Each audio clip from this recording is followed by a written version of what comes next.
Let's start layering this a bit now. First things first with my layering, I want to usually have 2 to 3 bass lines, generally a sub, mid, or maybe a mid-high. And definitely in the genre, I like stuff being overdriven. So pushing more distortion, kind of that crunchy, good harmonic distortion is what we want to go for there. But first thing, as I'm saying here with the chords, I want to start. I do like having a piano option, so I am going to just use a Steinway we have here, but let's just kind of push it with the processing. Just a touch, put it through an OTT. I am going to group everything, but I'm going to do light compression on the piano simply because I do not want the piano to be my main stem. I really want to kind of push that in the back. So I'm going to squash that a touch there. Yeah, let's do a quick cut. And I am going to center that, so I'm just going to use Logic's Imager. I want to kind of push that more mono. Again, not my main layer, but a supporting layer. I'm going to have usually 2, maybe 3 supporting layers, and then 1 main saw preset or sound design we can go through here in a moment, just to really get the point across. But the piano I like to keep pretty basic. Let's put this here. Let's go, so this is kind of our piano. Then we're going to do a chord. We'll do a synth here. So now let's take this off. I want to do a bit different. Let's open up Serum. And I'm going to open up a support saw here. This one's going to be mixed lower in the back. Very straightforward, simple, basic saw patch. But what I'm doing is really detuning them. So let's hear that now. And in a second here, when I go through these, I'm going to bust these all together, which I really want to show how important it is to grouping them. Not something you have to do every single time, but grouping them into a kind of a bus that's going to work all of them into one area is very effective for CPU, but also controlling and gluing everything, kind of unifying everything.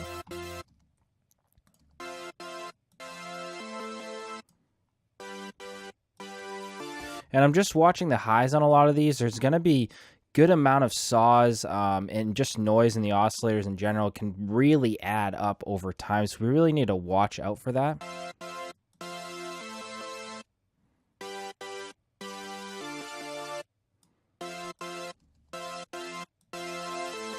Pretty thin saw. It's going to be supporting.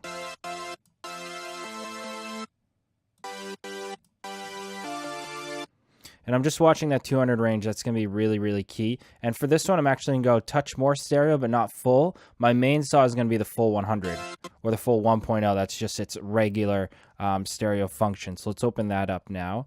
And I'm keeping these generally in the same octave. I'm going to check them in a moment when I have everything loaded up, if I can kind of switch octaves here and there, if things need to be pushed around. But pretty much it's going to be straightforward that they don't need to be pushed too far. So we'll get to that in a moment.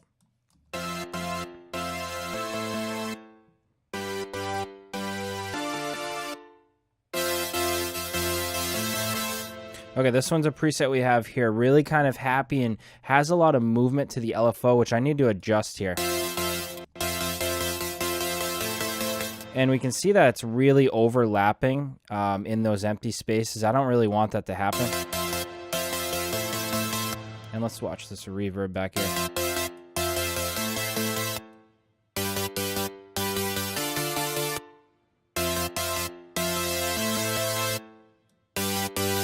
Having more of a sustain rather than the pluckiness. The pluckiness is nice for that breakdown area, but right now in the drop, I want more of a power.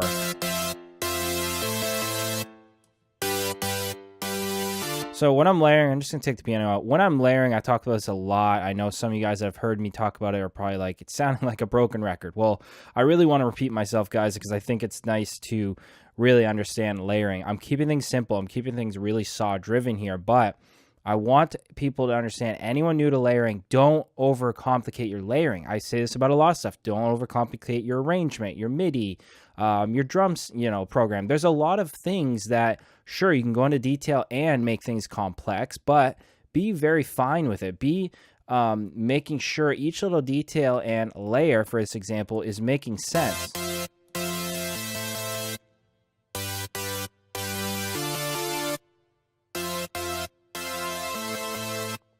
So I'll just mute one or the other out and make sure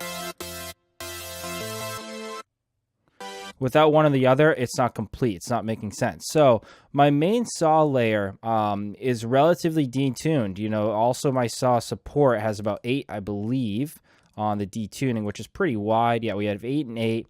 And then this one's 7 and 6. Let's draw this one back to a 4, which is going to tighten it up.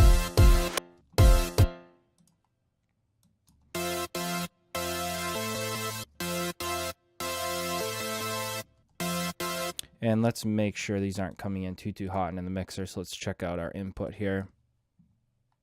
And this piano has a slight release on it. Let's tighten that.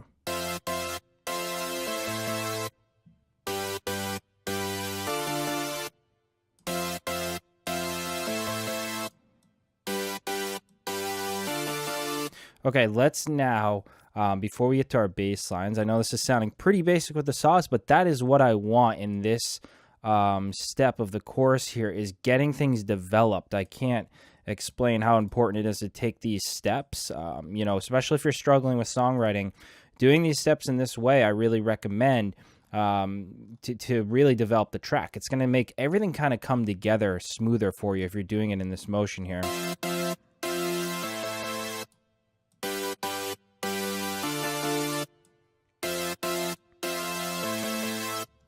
So this is not going to sit well in the mix, because now what we need to do is grab all 3, hit bus. We're going to go over to bus 3. This is going to be our chord group. This is actually going to be our drop group. Let's call it that. And now go over here. So first thing I want to do is make sure my cuts are pretty good on the low end. So I always just double check a low cut, usually sitting between 150 and 2, because on my sub bass I'm going to be cutting around this area.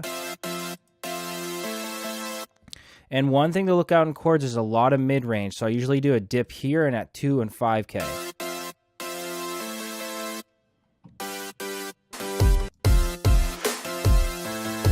Okay, so for my main chord, which is 2, I want to kind of drive it a bit. So before we pinch it in there, I want to go through distortion overdrive. And I'm going to dial back 6 and give it 6 here, and then put the tone all the way up.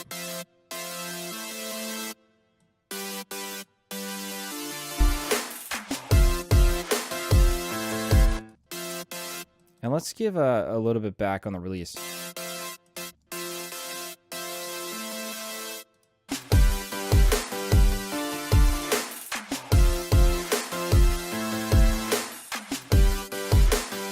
Okay, now I want to start applying my compression. You know, before I want to get to the compression, I also want to talk about something here in Logic. Just a slight bit of reverb will go a good amount of way, and I don't want, you know, a lot of verb because it's going to overhang into the snare.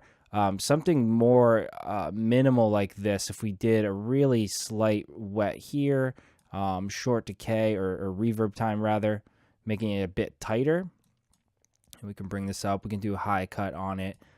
Keep this all general. We can do low ratio. This is cutting the actual reverb out here and there, so it's nothing crazy. But what I'm doing is more of a short plate look. So let's go room size. It's going to make it short plate, and we'll hear it now. Without it.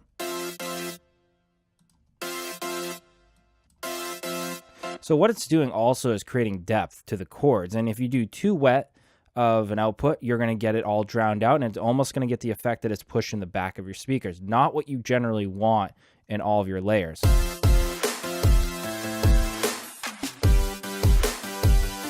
Okay, now as I was saying compression, first things first, I want to open up a studio compressor to do the main overall compression, not the side chain. This is just kind of gluing the compression in.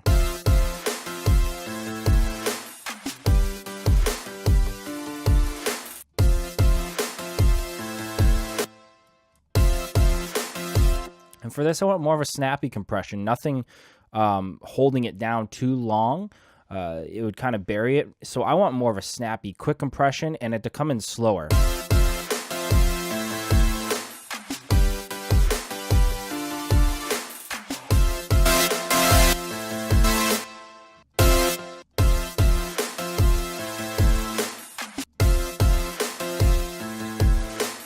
Let's see if we can push this further.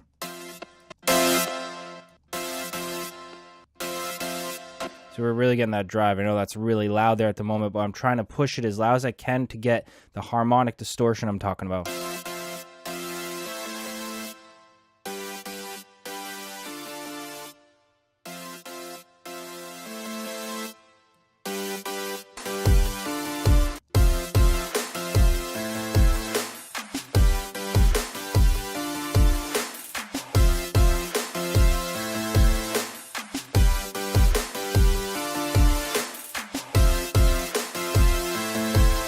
Okay, let's now get ducking on that, the compressor here. So I'm going to pull open a different one, a different module.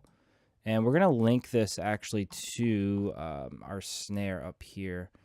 Excuse me, my kick. I'm going to duplicate this down. Let's just make another channel, just called the ghost kick or sidechain, whatever you guys would like to call it. And I'm going to mute that out.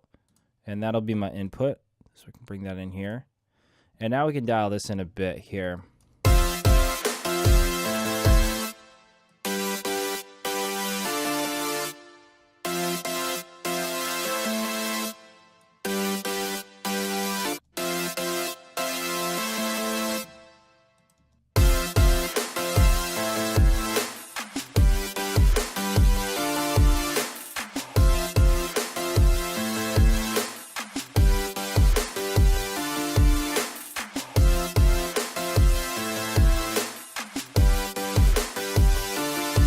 I'm literally going back and forth. I usually take a lot of time on the threshold because it's all about the energy and kind of the style you want. You think Millennium, you know, you're really squashing it, almost doing a huge gain reduction cut.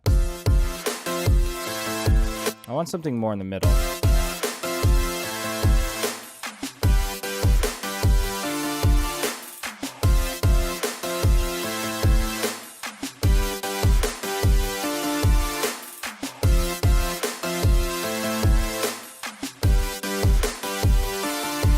Okay, I'm liking it there. That's sounding pretty good. Now we can go to, you know, we might go more extensive here at the processing in a bit. But what I'm trying to do is get the concept across of how these are going to sound going through the bus and how they're going to relate, you know, layer-wise with the bass line. So with that being said, let's now jump to our bass line section.